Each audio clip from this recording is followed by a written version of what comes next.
I think it's time we blow this scene. Get everybody in the stuff together. Okay, 3, 2, 1, let's jam.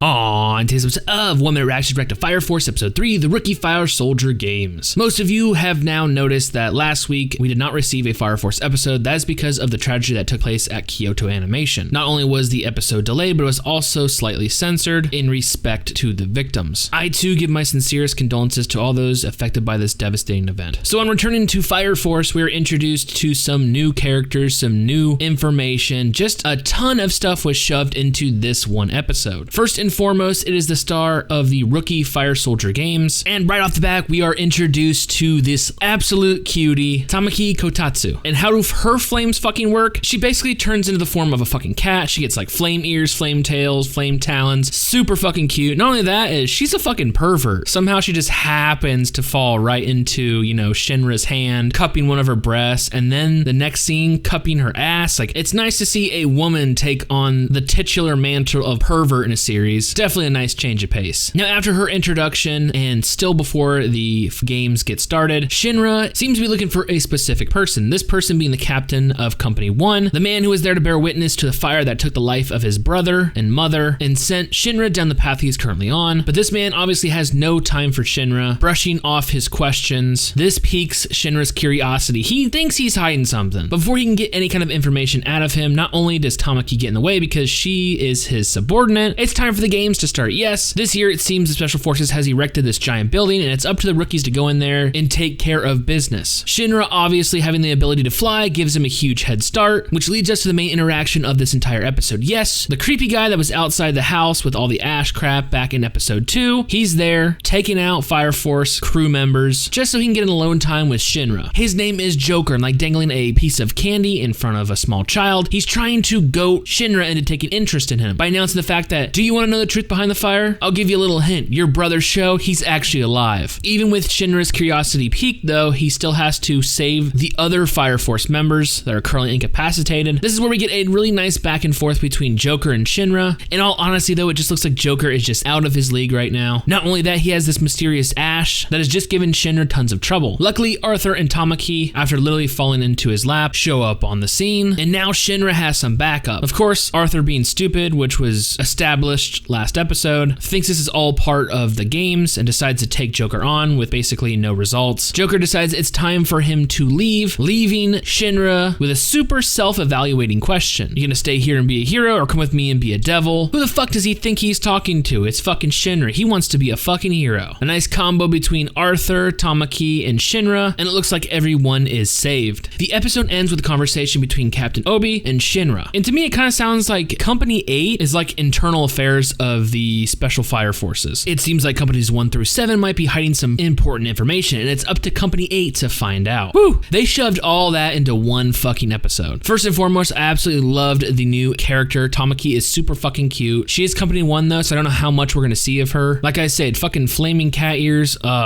perfect. Not only that, I'm curious about who this Joker person is. What is his main motives? Was he simply lying, or is Shinra's little brother Sho still alive? And I have to bring up this scientist at the very beginning, the one that was actually talking to Joker and developing the ash for him, was actually at the Rookie Games. How's he involved in everything? Not only all that, but is the captain of the First Division hiding something? Like I said, this episode just threw so much fucking at you. I'm definitely gonna have to give it a rewatch. Now that Fire Force is back in full force, I'm looking forward to where this series is going, and with that being said, I cannot wait for future episodes.